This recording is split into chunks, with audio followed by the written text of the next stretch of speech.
सल्लु अलल हबीब सल्लल्लाहु तआला अला मुहम्मद सल्लल्लाहु अलैहि वसल्लम। इस वक्त हम बुरसा में मौजूद हैं और ये आप देख सकते हैं कि अल्लाह की शान देखें। अल्लाह पाक ने इंसान को कितनी अकल दी है।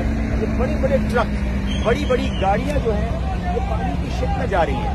यानी ये आप जरा सोचें कि इतना बड़ा पानी का जहाज है कि जिसपे इतनी बड़ी बड़ी लोडेड गाड़ियां जा रही हैं। अभी हमारी गाड़ी भी अंदर जाएगी। बारिश भी बरस रही है, मौसम अल्लाह की रहमत से बहुत प्यारा है। और आज सुभान अल्लाह यहाँ 11 रबीउल अव्वल है, आज रात बड़ी रात है। तो बुरसा से हम बाया शिप जा रहे हैं इस्तांबुल, और इस्तांबुल में आज बड़ी रात का इज्तिमा है। जो सुन रहे हैं मुझे आए हुए हैं इस्तांबुल, तो वो जरूर आए। सुल्तान अय्यूब रहमतुल्लाह तआला के मज़ार के करीब ही हॉल में इज्तिमा है।